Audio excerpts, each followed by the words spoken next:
précise qui consiste à ne pas étourdir l'animal avant de le saigner. Et il y a un deuxième point qui est le fait de les égorger. On coupe la trachée et l'œsophage, et ce qui est absolument interdit par les règlements sanitaires, et on commet donc une grave infraction sanitaire en ce faisant. Et ça, tout le monde l'oublie, on fixe le projecteur uniquement sur l'absence d'étourdissement.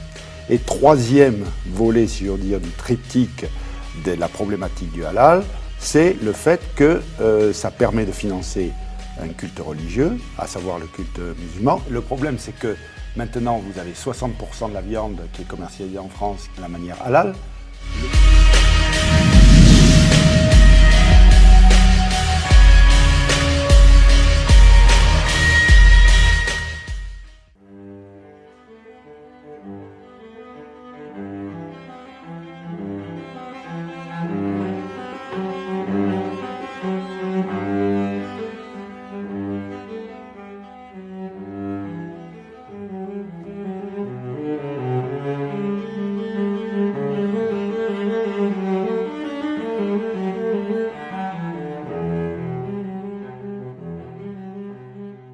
Amis de TV Liberté, bonjour.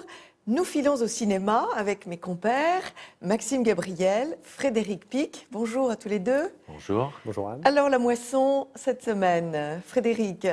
Oh, pas une spéciale bonne moisson, mais enfin il y a quelques films qui vont sortir et des films que j'ai vus. Alors Le Juge. Le Juge, est-ce qu'il faut juger le juge? Parce que mon jugement serait quand même assez négatif. Alors, quand on entend les gens, on dit un super duo d'acteurs parce que vous avez Robert Duvall et Robert Downey Jr. À mon avis, ils en font trop tous les deux. Ils en font beaucoup trop. Alors, le premier, effectivement, vieillissant, jouant un juge totalement acariâtre, spécial, il surjoue. Ouais. Quant au deuxième, Downey Jr., c'est vrai que quand on le voit au début avec ses lunettes de soleil, on a l'impression que c'est Georges Clooney, on a envie de lui demander un café. Là, c'est vraiment l'imitation. Et ensuite, il joue beaucoup trop de tics, genre petite grimace, petit clin d'œil, etc., pour faire passer les émotions. C'est du surjoue américain et ça m'a un peu déplu. Ceci étant, le film n'a aucun intérêt, on s'ennuie, c'est beaucoup trop long. Quelle est l'histoire, oui. C'est l'histoire d'un juge qui a passé toute sa carrière et qui un jour se retrouve en justice parce que a-t-il tué quelqu'un avec lequel il avait un problème? Effectivement, et c'est son fils avec lequel il ne s'entend pas parce que tout ça c'est une vieille histoire, il vient de perdre sa femme, alors on a le droit évidemment à l'enterrement, le doigt sur la tombe, c'est fait pour faire pleurer Margot, hein, ça indiscutablement. Et visiblement, vous n'avez pas pleuré. Non, visiblement, je ne marche pas trop dans ce genre de choses, je ne suis pas le seul journaliste qui n'ait pas aimé ce film, et c'est vrai qu'on s'ennuie, il y a deux, trois choses qui sont pas mal, quelques séquences, il y a beaucoup d'invraisemblances. Bon. Quand vous avez par exemple son fils qui le défend et vous avez le président du tribunal qui regarde et il le défend, puis tout d'un coup on parle père-fils, alors tu sais, mais quand tu étais jeune, c'est vrai, et le président dit rien, ouais, c'est très, très vraisemblable aux États-Unis, dans un jury américain. Et puis, alors les scènes classiques, il est sorti de prison mais il est cancéreux au dernier degré, le pauvre Duval, le père, enfin tout est fait pour la larme à l'œil. Mais alors, je vous cite juste une scène et vous comprendrez. Alors, on les voyait quand ils étaient enfants, tous les deux, ils pêchaient. Enfin, quand le père était jeune et avec son enfant, ils pêchaient. Donc là, juste après la prison, on les voit tous les deux sur le même lac, en train de pêcher. Le vieux qui va mourir de son cancer et son fils qui lui dit « Ah, je te parie $5 que je vais trouver un poisson ». Il se retourne et moi, je me retourne vers mon voisin et je lui dis « Pendant qu'il pêche, l'autre vieux va crever ». Ça ne loupe pas, évidemment. Et l'autre est mort sur place, alors vue sur le ciel, travelling arrière sur le lac, etc. etc. Non, ce cinéma-là ne m'agrée pas du tout. Une autre trouvaille. Alors une autre trouvaille, Paradise Lost, oui. Qui en français s'appellerait Paradis perdu, comme mais disait maintenant Milton, oui. c'est terminé. Les Américains ne veulent plus, en tout cas pas les Américains, si ça doit être des ordres des Américains, mais en tout cas ceux qui sont en France. Qui les ordres des Américains et la soumission des esclaves, puisque l'esclave parle la langue du maître. Oui, mais de toute façon, à partir du moment où ici, quand on leur dit « vous traduisez pas le titre », ils n'ont pas le droit à un chapitre, parce que sinon, ils sortiront de la Warner ou de la Paramount, on les foutra dehors. Oui, absolument. C'est comme ça. Oui. Donc, Paradise Lost, c'est un film intéressant, fait par Andrea Di Stefano, qui est un inconnu pour moi et pour beaucoup de gens, sauf que c'était un acteur, et c'est son premier film. Et c'est très original parce qu'il a il parle d'Escobar. C'est une aventure qui se passe sous Pablo Escobar, l'histoire de 2 jeunes frères qui arrivent en Colombie. Ils veulent monter quelque chose, quoi, un peu aventure. Ils arrivent dans une plage magnifique. Et ils se disent, tiens, on va faire du surf, il y en a qui est surfeur, alors ils font un petit peu de commerce, de boissons, surf, etc. Bref, ils rencontrent une Colombienne assez jolie, ils tombent amoureux l'un de l'autre, lui fou amoureux de la Colombienne, et il s'aperçoit qu'après, c'est la nièce de Pablo Escobar. Donc il se retrouve pris dans le sillage de Pablo Escobar, qui lui montre un certain nombre de choses, et son vrai visage, parce que c'est évidemment la personne qui assassine tout le monde, on le sait, mais qui en même temps, et c'est ça qui est bien dans le film, c'est qu'on montre aussi l'autre partie, c'est-à-dire comme dans Le Parrain, des gens qui sont terriblement familles. C'est ça, tous les rapports avec la famille. C'est le patron de la drogue locale. Le patron de la drogue locale, qui à l'époque d'ailleurs n'était pas très mal vu au début, parce qu'ils sont tous à mâcher des feuilles de coca. À l'époque, c'était pas ça. Vous étiez beaucoup plus punis à l'époque quand vous preniez de la marijuana que de la cocaïne. Puis ensuite, il s'est mis à l'exporter. Donc c'est assez bien vu, et comme il arrose la population, il a la population avec lui. Et c'est un film qui est bien fait, qui est intéressant, qui est bien joué, bien tourné, avec surtout Pablo Escobar interprété par Benicio del Toro, et c'est un régal. C'est un régal. Parce que vous l'entendez dans la pièce à côté, vous le voyez déjà, il dégage quelque chose, Benicio del Toro, c'est extraordinaire. Et vraiment, le film est bien fait, et c'est Benicio del Toro qui porte le film. Les images sont très belles parce que vous êtes en Colombie, donc vous avez la jungle, vous avez les volcans, c'est un film d'aventure un peu aussi.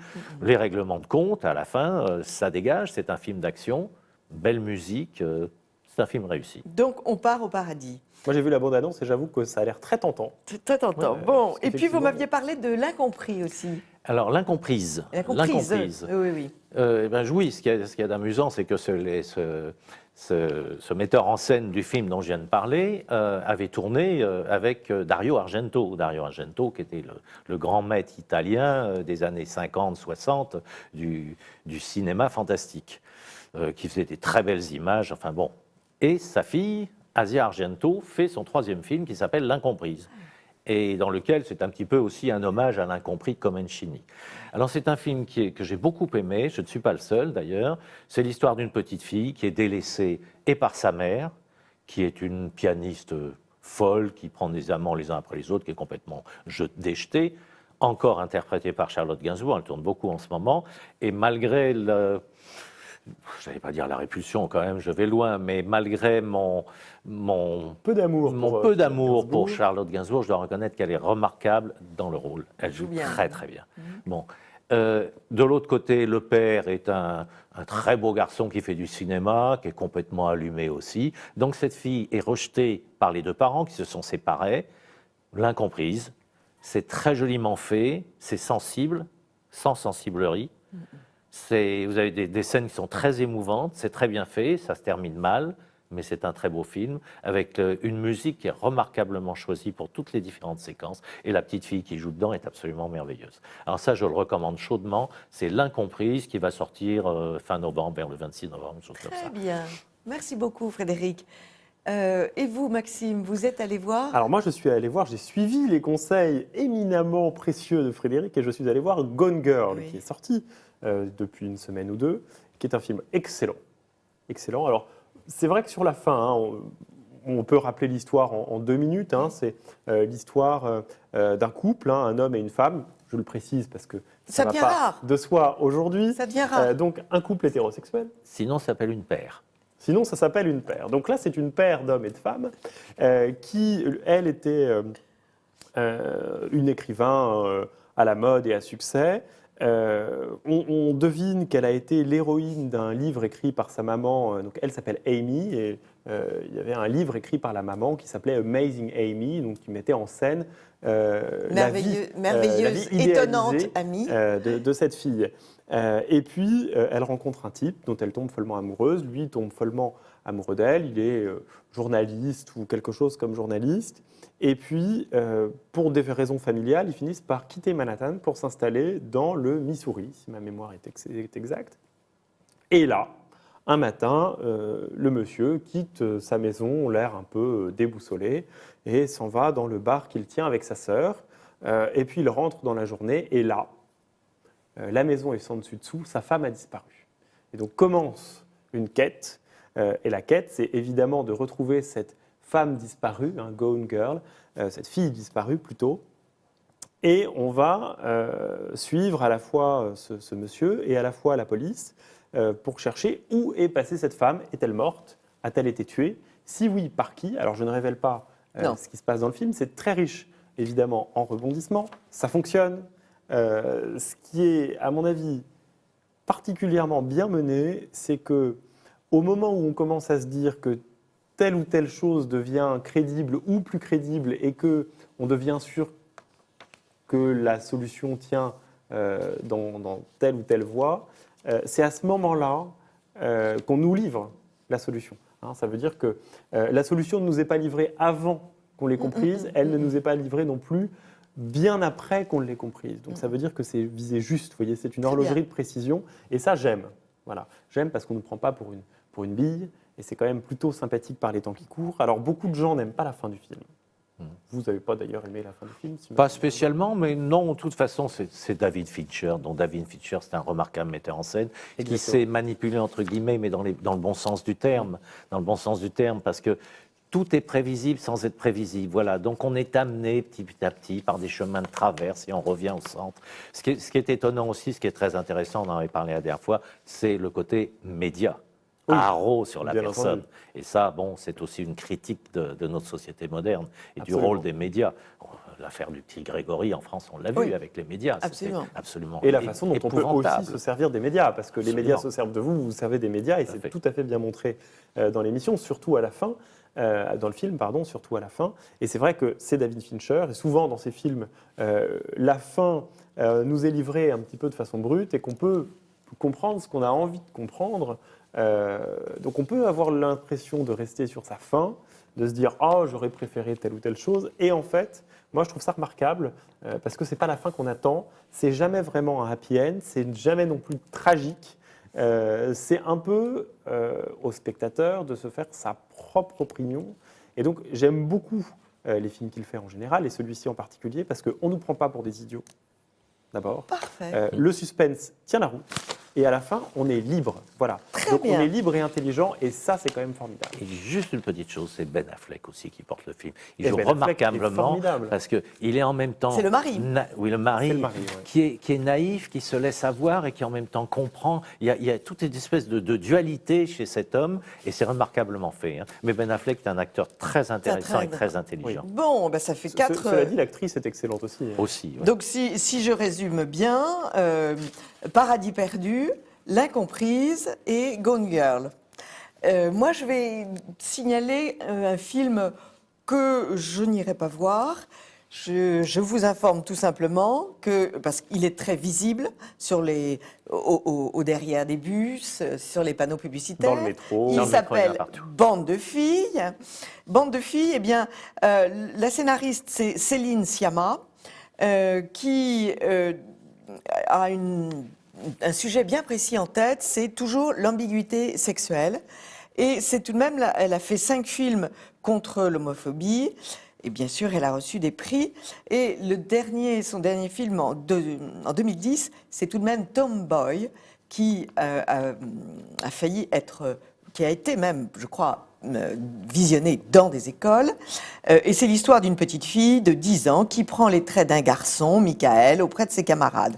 Et donc, nous voilà qui avait fait scandale, au cœur du transsexualisme. Alors, Bande de filles, c'est 4 jeunes filles d'origine africaine qui sont soumises aux lois de la cité, avec bien évidemment le pouvoir des hommes, et qui donc, dans cette civilisation, et un pouvoir violent, tyrannique, et les filles se révoltent et donc vont se faire aussi bien que les hommes et voir s'habiller en homme et se déguiser en homme pour lutter.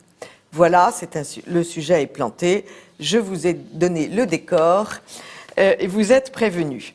Maintenant, 3 petites minutes, nous allons évoquer le festival du film britannique de Dinard, sur lequel nos amis de Brésinfo nous ont envoyé des informations. Le prix a été remis pour un film qui s'appelle The Gob de Guy Myriel. prix coup de cœur pour Lilting, ou la délicatesse, l'histoire c'est donc une Cambodgienne qui vit en Angleterre et qui va voir, après la mort de son fils, l'ami amant de son fils. Et nous allons... Mais aucun des films n'a été vu par aucun de nous, donc nous n'en parlerons pas. Et nous évoquerons seulement, et nous allons vous donner en images, la sortie du festival, où l'on aperçoit Catherine Deneuve, puisqu'elle était la présidente de ce festival. Voilà, amis de TV Liberté. Et maintenant, notre chronique « Je lis, donc je suis ».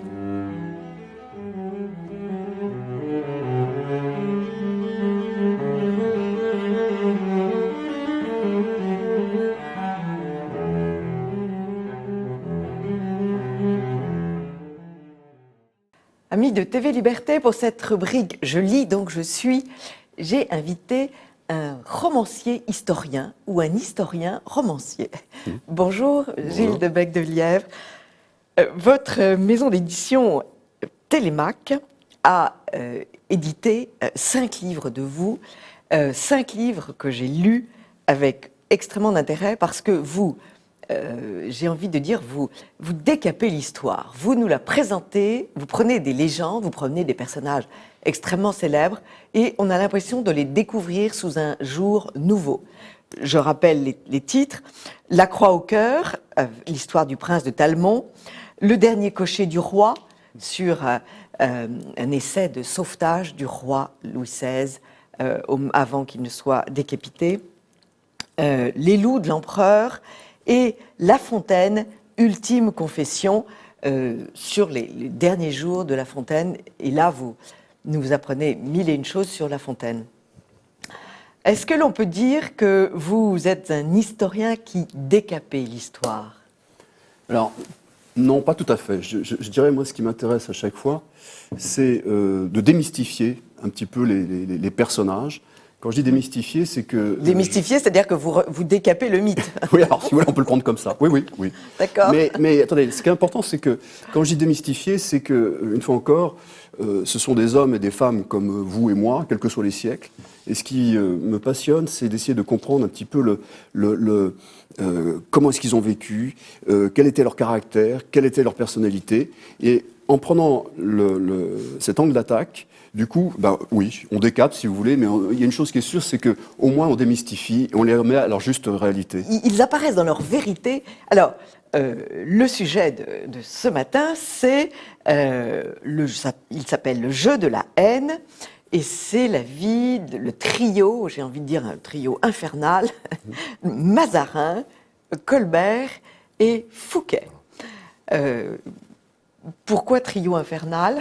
Alors, tout simplement, trio infernal, parce que je les ai pris sur une période extrêmement précise, oui, durant 3 années. Oui. Alors voilà, contrairement à des biographies classiques, sur lesquelles, vous savez, on raconte la vie du personnage, très souvent, il y a des choses bien, pas bien. Là, j'ai fait un focus particulier, où les 3 se sont comportés, comment dirais-je, comme les pires gamins dans une cour de récréation, si je veux être gentil, ou sinon, mais alors comme des grands escrocs. De grands escrocs, voilà, disons le mot, mais c'est clairement ça, qui fait qu'au nom du pouvoir, ils se sont littéralement déchirés, au nom du pouvoir et de l'argent, ils se sont littéralement déchirés, et en plus dans un contexte de fond, qui était un contexte de crise, non pas économique, parce que l'économie de marché n'existait pas à cette époque-là, mais de crise financière.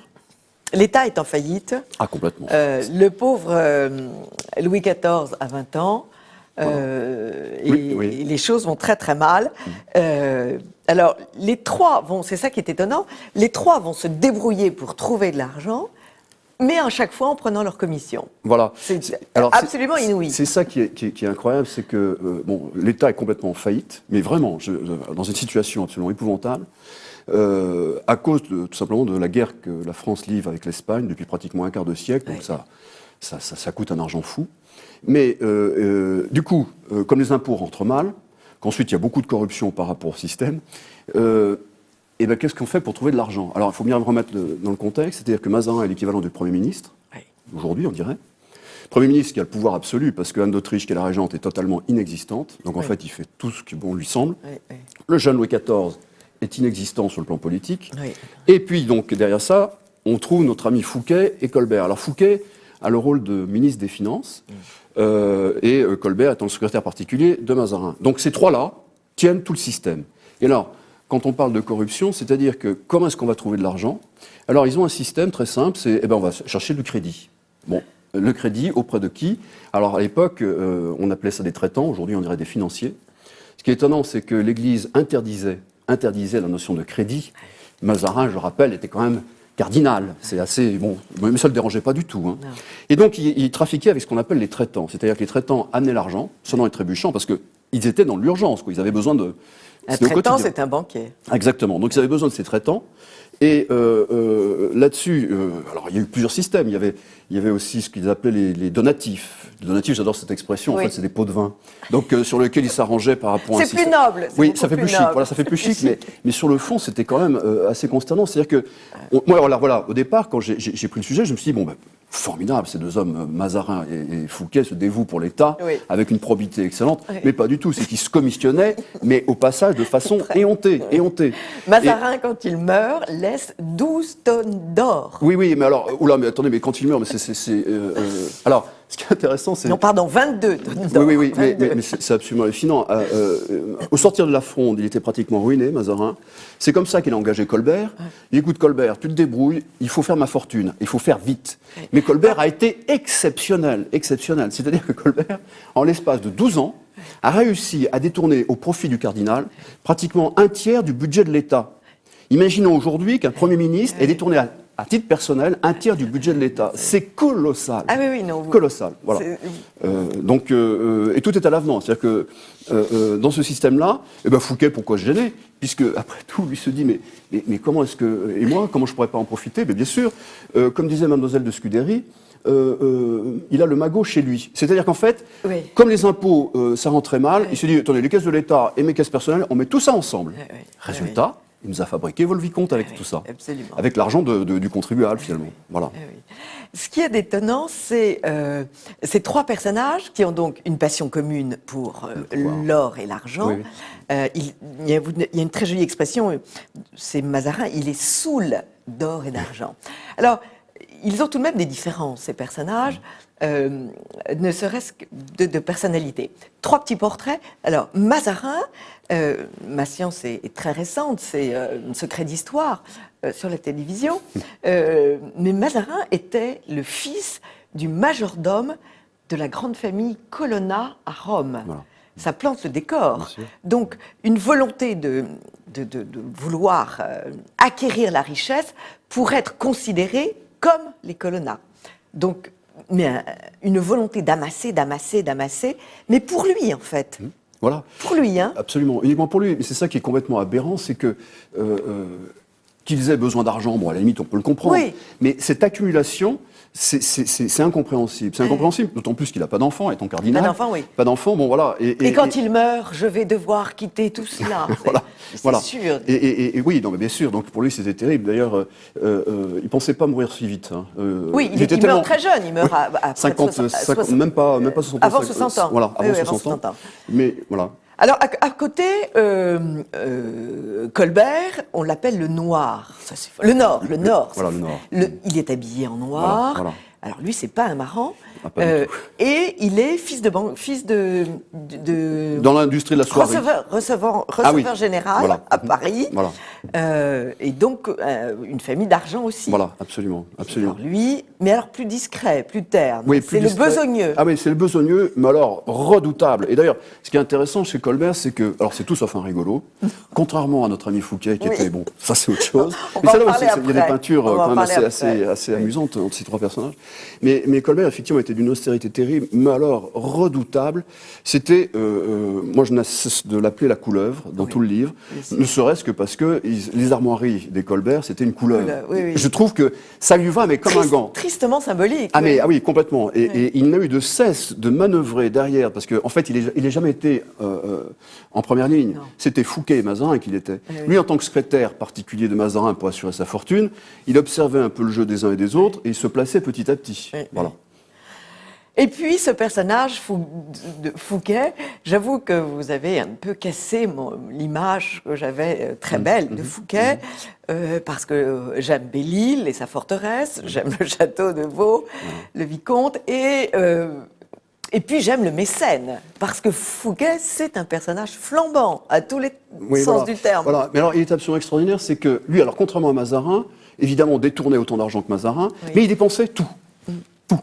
Et d'ailleurs, il le dit, mais à quoi ça sert d'accumuler des millions si on ne fait pas... C'est en ça qu'il est sympathique. Mais voilà, absolument. Je dirais qu'au royaume des aveugles, les bandes sont rares, mais Oui. c'est exactement ça. Et donc, moi, Fouquet, ce que j'ai trouvé assez remarquable chez lui, c'est qu'il a cette intuition absolument géniale de découvrir des talents. Ouais. Et au sens noble, hein, vraiment pour le coup, c'est un véritable mécène.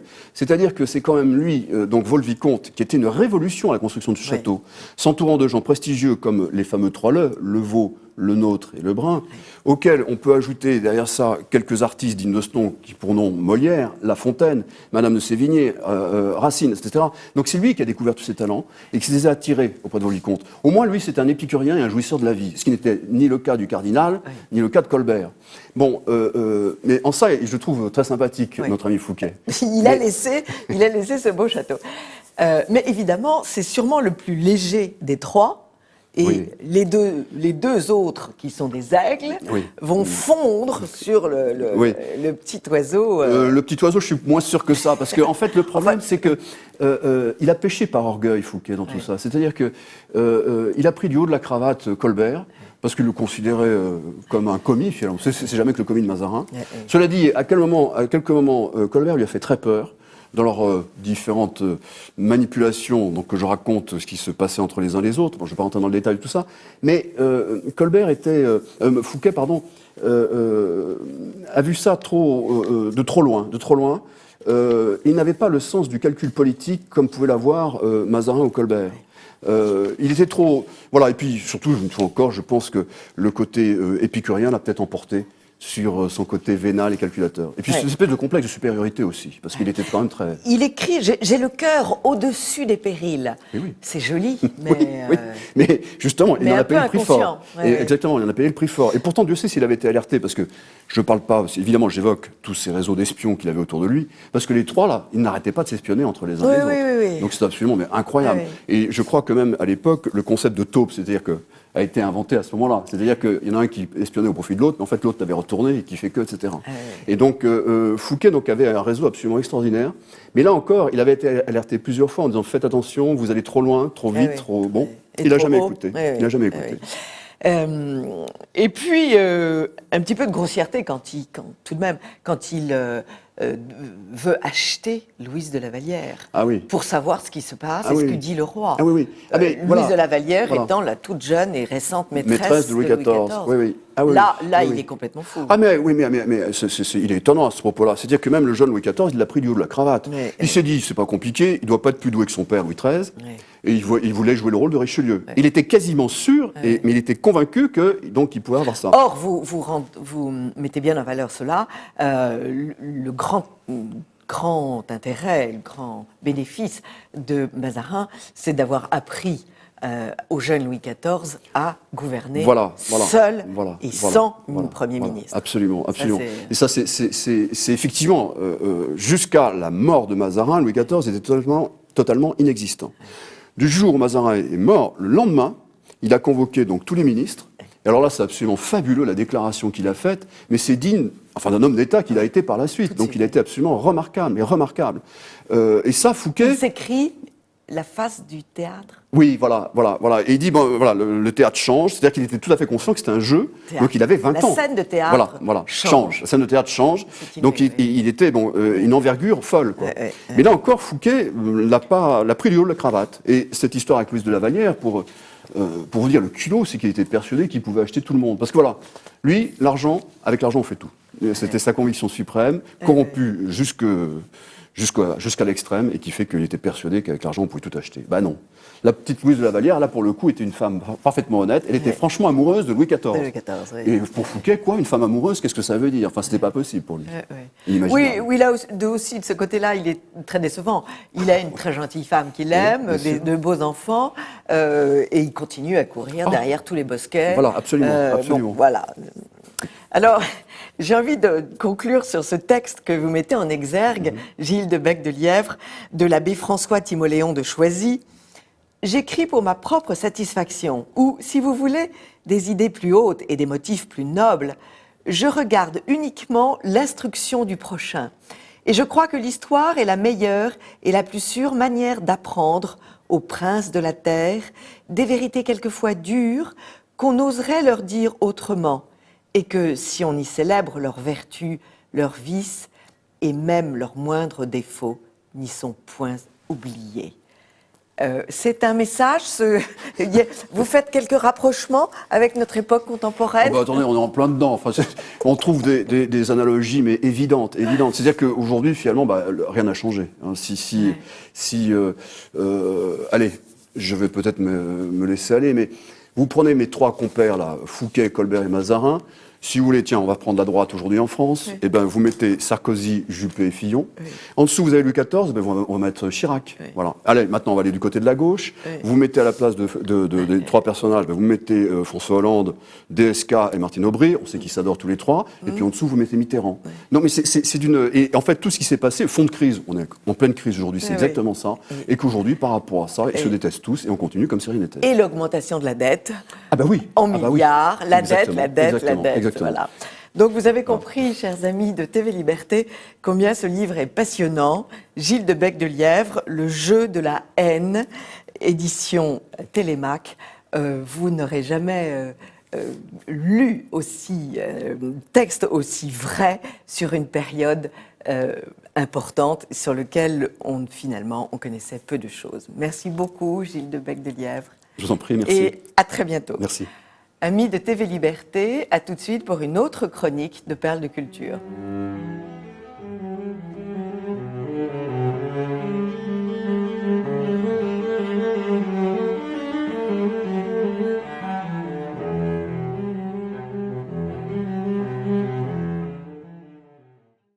Amis de TV Liberté, pour cette rubrique Touche pas à mon patrimoine, nous allons aborder deux problèmes. J'ai envie de dire quand même deux scandales, n'est-ce pas, Maxime Gabriel? C'est la semaine des scandales. C'est la semaine des scandales. Le premier, c'est une publicité qui est apparue dans les grands journaux du matin du Gaz de France. Gaz, réseau, distribution de France. Une publicité que vous allez voir à l'écran. Un village très joli français au milieu des collines. Est-ce que c'est les Vosges? Est-ce que c'est l'Alsace? Un village dans lequel on trouve une école, une mairie. Une mairie, un stade, bien sûr, une crèche. Enfin, tout sauf une église. Une église. Puisque vous savez qu'on ne va plus à l'église. On ne va plus à l'église. L'église n'est qu'une relique du passé, un tas de pierres qu'il convient de détruire pour s'affranchir des déterminismes sociaux, religieux et familiaux chers à notre ancien ministre de l'Éducation nationale. Alors, on m'a dit que l'agence de pub avait probablement cadré ce village et que l'église était hors cadre. Alors, de toute façon, que ça ait été cadré ou pas cadré, la vraie question, c'est que symboliquement, dans ce qui incarne le village, l'église n'est plus là. Or, on se souvient tous des affiches de Mitterrand, même de Nicolas Sarkozy. Hein.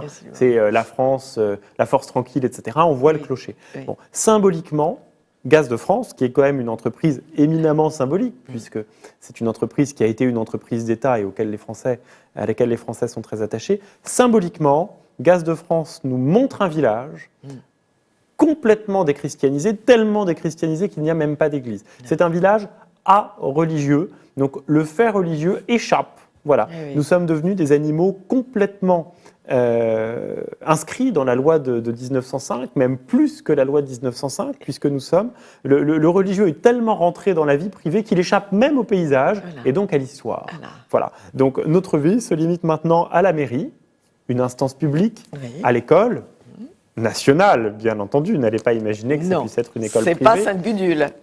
C'est probablement pas la singulier. Poste. La Poste, absolument. Voilà. C'est-à-dire Le que stade. Le stade, Très voilà. Notre important. vie, hein, c'est panem et circenses, hein, donc du pain et des jeux, le tout grâce à la haute instance publique. Merci l'État, le gouvernement maman vous protège. Oui.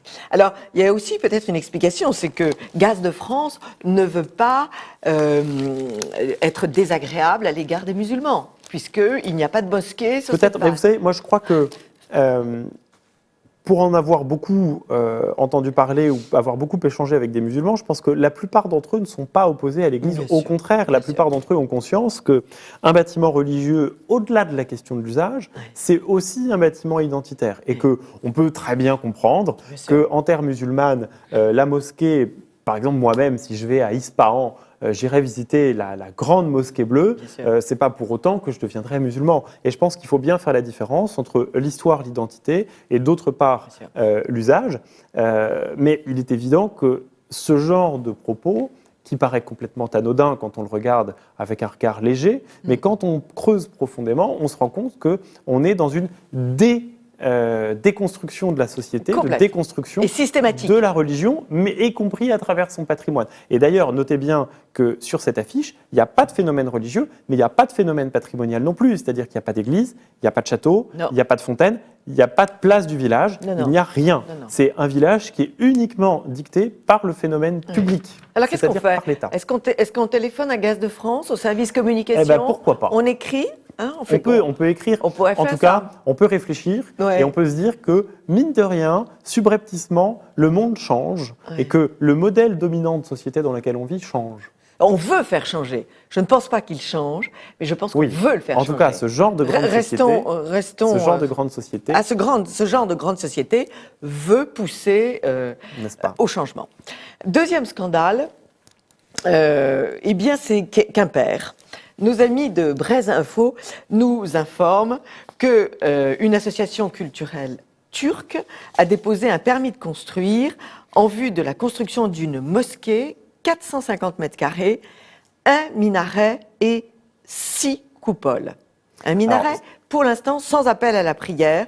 Et Ce qui est 6 coupoles. alors, il faut. Attends, je continue de Dites-moi. présenter le dossier. Eh bien, le maire, aujourd'hui, Ludovic Jolivet, est en passe d'accepter ce permis. Alors, il y a encore quelques petites choses à régler, hein, c'est pas encore fait. Mais et il faut savoir que l'initiateur de ce portrait et de ce projet est un possesseur de la double nationalité franco-turque et que c'est un partisan d'Erdogan, un fidèle partisan d'Erdogan, fondateur de l'AKP, le parti islamiste au pouvoir. Il faut savoir que Erdogan, rappelons-le, si vous ne le savez pas déjà, chers amis de TV Liberté, a écrit « Les minarets sont nos baïonnettes, les coupoles nos casques, les mosquées seront nos casernes et les croyants nos soldats ». Alors, qu'est-ce qu'il se passe dans la tête de ce maire de Quimper? Si c'était que dans la tête du maire de Quimper, je vous dirais que tout irait bien. La réalité, c'est qu'aujourd'hui en France, vous avez une phase de construction de mosquées. Ce n'est pas aujourd'hui depuis 2 semaines, hein, c'est aujourd'hui depuis une vingtaine d'années. On a une centaine de mosquées qui sont construites chaque année en France. Alors des mosquées qui sont, disons, plus libérales, d'autres qui sont beaucoup plus traditionnalistes, pour ne pas dire clairement intégristes. Vous avez aussi différents courants, puisque vous avez des mosquées marocaines, des mosquées algériennes, vous avez des mosquées turques, hein, qui ont évidemment pas toutes les mêmes pensées. Vous n'en verrez pas un Marocain à la mosquée turque, ni un Turc à la mosquée marocaine. C'est pour ça qu'aussi dans certaines villes, vous avez plusieurs mosquées, alors que vous n'avez pas forcément une communauté musulmane gigantesque, parce que vous avez des Turcs et des Marocains qui ne pensent pas du tout de la même manière. Ensuite, dans ces mosquées qui sont construites en France, vous avez plusieurs catégories. Vous avez la catégorie des mosquées, je dirais, neutres.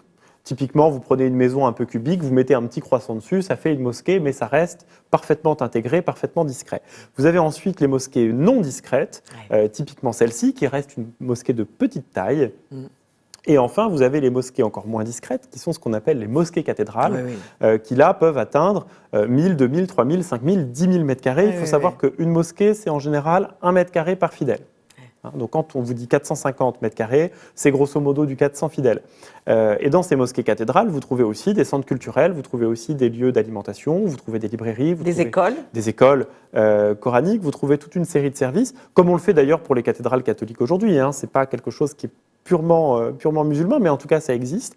Et c'est d'ailleurs au nom de ces lieux culturels qu'on peut obtenir des financements publics, au moins partiellement, puisqu'on vous dit « Ah, l'aile de gauche !» Vous comprenez, l'aile de gauche, ce sera le centre culturel, qui sera bien entendu accessible à tout le monde, puisqu'il est bien connu que les grands-mères bigoudènes n'ont de cesse que d'aller au centre culturel turc de la mosquée. Et donc, comme le centre culturel est à gauche, alors le mur de gauche est aussi le mur du centre culturel, donc financé par l'argent public. Voilà. Donc ce genre de processus-là est tout à fait courant. Et je pense que, évidemment, on peut s'indigner au niveau national, il faut rester extrêmement vigilant au niveau local, puisque tout ça, ce sont des décisions locales, qui sont à la fois des décisions urbanistiques et aussi des décisions politiques. Alors justement, il y a deux manières de réagir.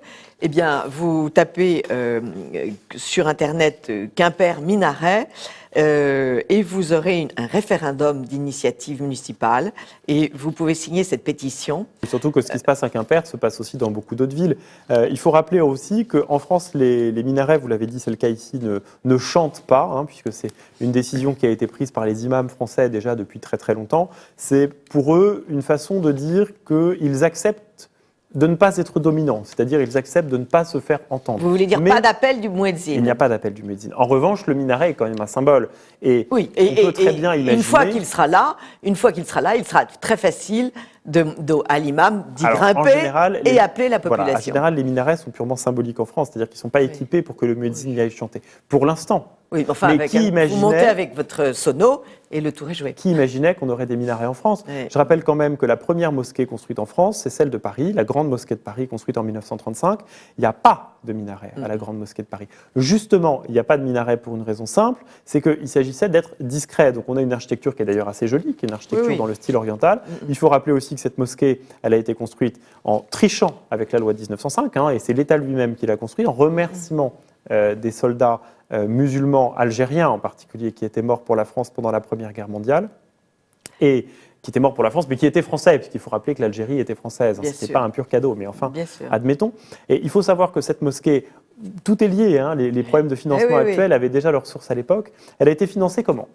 Cette mosquée, elle a été mise sous tutelle d'une association algérienne.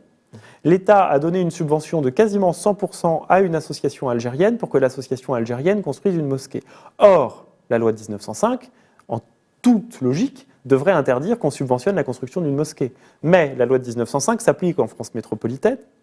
Or, l'Algérie est la France métropolitaine. Mais, ça tombe bien, la loi de 1905 ne s'applique pas à l'Algérie. Et donc, on peut, en toute bonne foi, subventionner une association algérienne en sachant pertinemment qu'elle va construire une mosquée, ce qui est, d'un point de vue légal, parfaitement impossible, mais on triche puisque la loi de 1905 ne s'applique pas sur le territoire étranger, donc on peut. C'est comme si on imaginait aujourd'hui que l'État allait donner une subvention pour construire une cathédrale et que pour ce faire, on allait donner de l'argent au Vatican pour que le Vatican redonne de l'argent. Tout le monde sait bien, a priori, qu'il s'agit d'une tricherie. En 1935, l'État, même pas 30 ans après la loi de 1905, a mis son petit mouchoir sur sa morale pour tricher avec la loi de 1905. Donc quand on entend aujourd'hui la loi de 1905 n'est pas respectée, soyons clairs, elle ne l'a jamais été pour ce qui est des mosquées. Merci Maxime Gabriel. Alors on peut peut-être dire un mot... Vous savez dégager tous les coups tordus. On peut peut-être dire un mot d'un autre minaret, d'un minaret qui était place Vendôme, qui a été dégonflé. Alors je sais qu'on en a beaucoup parlé sur TV Liberté, mais je pense que... C'est pas un minaret, c'était un sapin de Noël, Maxime. C'est un sapin de Noël. Oui. Mais je pense que là, la question... Qui pouvait servir à d'autres activités... accessoire, mais... Qui est un symbole. Non, je pense que la question est très intéressante d'un point de vue pas seulement de provocation, mais d'un point de vue patrimonial. Pourquoi? Pour deux raisons. D'abord parce que... Peut-être parler de la place Vendôme et cette espèce de... On est place Vendôme, qui est une place éminemment importante dans l'urbanisme parisien, qui est une place royale, qui est une place merveilleuse, une place très fréquentée par les touristes, et pas seulement pour les boutiques de joaillerie ou les grands hôtels de luxe, mais aussi une place qui est fréquentée par les touristes parce que son architecture est absolument extraordinaire. C'est probablement la place qui incarne le mieux la grande architecture française du XVIIe siècle à Paris et même en France. Or, à l'occasion de la FIAC, j'ai beaucoup de respect pour la FIAC. Moi Mais aussi. on en fait des tartines sur l'art contemporain et on se croit, comme on l'a fait à Versailles avec Murakami et consorts, obligé, sinon permis, de transformer le patrimoine, c'est-à-dire de tricher et de dire aux touristes, alors que le touriste est quand même en droit d'admirer la place Vendôme dans sa pureté. Bon. Vous serez contraint de voir une œuvre d'art contemporain dans un lieu qui n'a strictement aucun rapport ni avec l'artiste ni avec l'œuvre présentée. Si encore on avait imaginé une statue de Louis XIV contemporaine, il aurait pu avoir un lien. Mais non, un arbre de Noël. Un arbre de Noël, nous sommes donc en octobre, et c'est place Vendôme. C'est tout à fait logique. Donc ça, c'est le premier scandale. Le premier scandale, c'est qu'on contraint les Absolument. Français et les touristes On altère notre à patrimoine. avoir un patrimoine défiguré Absolument. par quelque chose qui n'a aucun rapport avec lui et qu'ils n'ont absolument pas demandé. Que la FIAC se tienne au Grand Palais ou ailleurs, c'est très bien. Mais Oui, oui. chacun doit rester à sa place. Et puis l'autre chose qui me dérange un peu, c'est qu'on est ici dans un art qui est un art de provocation. Alors vous Absolument. savez, c'est la grande technique de Duchamp, sauf que Duchamp, c'était en 1912. Donc aujourd'hui, 100 ans plus tard, la provocation sexuelle, vous comprenez que j'ai envie de dire que c'est déjà vu. Ça va, on Bon. a compris. En 1912, d'accord. C'est un peu Il fallait choquer lassant le bourgeois. d'ailleurs. Mais aujourd'hui, vous ne pouvez plus avoir une œuvre d'art sans voir, et je suis désolé d'être aussi vulgaire, un organe sexuel, masculin ou féminin, ou les deux, ou des analogies sexuelles d'une manière ou d'une autre, ou scatophile, voilà. Ou antéchrist. Ce qui revient à peu près au même, ce qui consiste à dire qu'on va choquer la morale bourgeoise conservatrice comme si elle était dominante aujourd'hui, alors qu'on en a parlé à l'instant. Même GDF supprime le catholicisme de son paysage. Et le pire dans tout ça, c'est que vous comprenez qu'on est confronté à deux choses. Soit on n'en parle pas. Et si on n'en parle pas, on l'accepte. Oui. Et donc, Il y en a- on permet que ça s'étende l'année prochaine. Alors moi, je propose l'année prochaine une bite géante en plaqué or sur la place des Vosges, en face de chez Jack Lang. Ce serait un beau symbole. Bon, et puis pourquoi pas dans le jardin de l'Élysée, une paire de seins gigantesques en plexiglas. Oui, oui. Bon, avec photo du président de la République devant. Vous voyez, il n'y a plus de limite. Et la deuxième posture, c'est d'en parler. Sauf que quand on en parle, eh bien, on fait la publicité de l'artiste. Non, il y a une troisième solution, c'est d'en parler pour actionner une réaction et une volonté mais alors de vous comprenez combattre. que c'est Il là faut qu'ils sont combattre. très forts.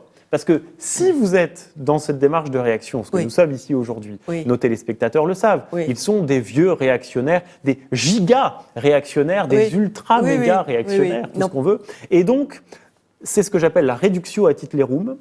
Vous êtes contre, et donc vous êtes un méchant. Mais ça n'a aucune importance, ce qu'ils pensent. Ce qu'ils disent de nous n'a aucune importance. C'est vrai. Ce qui est important, c'est d'arrêter, c'est de faire cesser toutes ces bêtises. Je peux vous dire qu'il y a eu des manifestations et des pétitions devant le château de Versailles au sujet de Murakami, de Kuntz et autres choses, Bernard Venet. Et je peux vous dire que la presse internationale en a parlé, hein. Les radios du monde entier en ont parlé. J'étais un petit peu au courant de tout cela avec mon association Versailles Mon Amour, et j'ai été étonnée de la résonance de cette action, C'est vrai. qui était une action d'un tout petit collectif. Nous étions très peu. Eh bien, ce petit nombre de gens bien décidés a finalement été merveilleusement reçu par tous les amoureux de la beauté du monde entier. Les amoureux C'est de la vrai. beauté, ce ne sont pas des réactionnaires, ce ne sont pas Bien des sûr. méchants, ce sont des gens qui entendent que la beauté soit respectée. Point Évidemment. barre. Mais dans la courant de ces artistes-là et de ces penseurs-là, parce Oui. qu'il s'agit d'un business, vous savez, comme c'était le cas de Kuntz. Oui, oui, Par oui. exemple, Kuntz à Bien Versailles. sûr, bien sûr. On sait très bien que C'est c'est de monsieur- l'argent financier, Monsieur Pinault. de l'art financier. Mais exactement, on prête ses œuvres, ça passe à Versailles, ça fait scandale et la cote augmente. Et ce monsieur McCarthy, qui est l'artiste en question, Absolument. fait sa publicité, donc sa cote augmente et donc les collectionneurs qui l'ont acheté, parce que des gens payent des millions pour acheter Absolument. ces sapins de Oui, oui. Noël, puisqu'ici nous appellent Alors- ça sapin de Noël. Et donc en réalité, il s'agit d'une escroquerie. Alors, intellectuelle. qu'est-ce qui s'est passé? Ce sapin a été dégonflé? Il faut croire que malheureusement, C'est, Noël n'étant qu'au mois de décembre, C'est un peu tôt quand même, certains 2 n'ont mois et pas demi dû avant, oui. convoir que ce sapin était en réalité un appel Voilà. au don vis-à-vis des plus démunis Voilà. et une espèce d'enfantillage qui nous rendait notre âme d'enfant. Et vous savez que on dit toujours que les enfants ont une phase anale quand ils sont très jeunes. Et bien là, c'était une jolie boucle, puisque l'artiste était lui-même un enfant qui est donc épris de Noël et qui est encore dans sa phase anale. Merci beaucoup, Monsieur McCarthy, d'avoir offert aux Parisiens ce moment de bonheur tendre et intense. qui leur a permis peut-être de redécouvrir. Alors, vous Place Vendôme. me donnez tout de suite la possibilité de faire la transition. Il y a un autre troisième scandale, c'est une exposition au Conseil régional de Bourgogne, avec des tableaux absolument innommables. Et je crois que des élus du Front National sont en train de réagir. Enfin, Vous savez, à Paris aussi, il y a des expositions innommables. Je pense à l'exposition SAD. Alors, on sort un peu du périmètre de notre chronique qui est patrimoniale, mais évidemment, j'invite tous nos téléspectateurs à ne pas aller voir l'exposition SAD, puisqu'en fait, il s'agit simplement de faire vendre. Vous savez, au musée d'Orsay, il y avait le masculin-féminin, il y a eu Deux gars et le nu. Il s'agit de faire un petit peu rêver le revanchard. Donc évidemment, on n'y va pas, puisque l'exposition n'a strictement aucun rapport avec Sade, sinon que Sade serait évidemment le grand pervers. Et donc chaque fois qu'il y a un tableau un petit peu pervers ou vaguement nu, on vous le met, comme si dans la peinture du XVIIe siècle avait été inspiré par la pensée de Sade. C'est absolument grotesque. Là, c'est pas une réduction à Hitlerum, c'est une réduction à Sadoum. Exactement. Cela dit, Sade a été condamné un nombre de fois incalculable pour des actes pervers. C'est vrai, mais enfin, j'aimerais bien qu'on prouve que dans la peinture du 19e siècle, Sade a eu la moindre influence sur les artistes qui sont présentés. C'est absolument pas prouvé. Moi, si vous voulez, je vous mets un portrait d'Anne Brassier, je vous mets faussement topless, et je dis Anne Brassier inspirée par Sade. Et voilà, vous comprenez, tout ça est grotesque. C'est exact. Donc, évidemment, on évitera cette exposition. On se concentrera plutôt sur l'exposition Baccarat, qui est tout à fait charmante, ou sur d'autres expositions du même ordre. Il y a l'exposition Pérugin à Jacquemart-André. On ne parle jamais d'exposition d'habitude, mais c'est des expositions à aller voir. En revanche, le musée d'Orsay, on peut l'oublier pour de bon, puisque les expositions qu'il présente Peut-être, Maxime, devons-nous demander à nos téléspectateurs, quand ils sont au courant d'une mauvaise action comme cela, de nous envoyer un email ou un téléphone. De nous envoyer des informations dans un courrier ou par un mail. Absolument. Et nous donnerons de l'écho à la mauvaise action, d'une part, et aussi à leur réaction. Parce que, encore une fois, dans toutes les villes de France, on doit se lever pour interdire ce genre de débilité infantile. Vous avez très bien réussi à résumer la chose. Que nos amis téléspectateurs, qui sont d'ailleurs de plus en plus nombreux, moi-même j'ai des messages assez régulièrement de gens qui regardent l'émission, donc merci d'abord à eux de nous suivre. On espère être d'une bonne compagnie, mais c'est vrai qu'il faut qu'ils nous alertent davantage pour qu'on soit encore plus dynamique et combatif. À Nice, et nous terminerons là-dessus, à Nice, le maire de la ville et la FIAC ont installé aussi, alors ils ont installé dans la ville une collection de statues incroyables. La dernière née, c'est une chaise, un fauteuil comme il y en a sur la promenade et comme il y en a dans le parc parisien du Sénat. Et une chaise géante, bleue. C'est tout à fait intéressant, sur la promenade. Et puis, donc de droite, donc réactionnaire. Absolument. N'est-ce pas le même maire de Nice qui soutenait François Fillon avant de soutenir Nicolas Sarkozy en 2 semaines? Et puis, à l'occasion de la FIAC aussi, une espèce d'araignée géante montée sur pattes. Mais de toute façon, à Nice, tout est géant. Je pense qu'ils ont des problèmes. Il y a bien sûr des arcs d'acier de Bernard Venet, et puis il y a des totems, une espèce de grandes colonnes avec des portraits, des têtes illuminées le soir, rose pâle, bleu fluo, enfin c'est tout à fait inouï.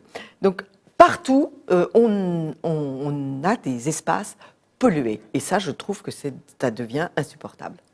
C'est vrai. Merci beaucoup, Maxime. Et à la semaine prochaine, ma chère. Et donc, il ne faut pas le supporter si c'est insupportable. Exactement. Merci, Maxime Gabriel. À la semaine prochaine, amis de TV Liberté.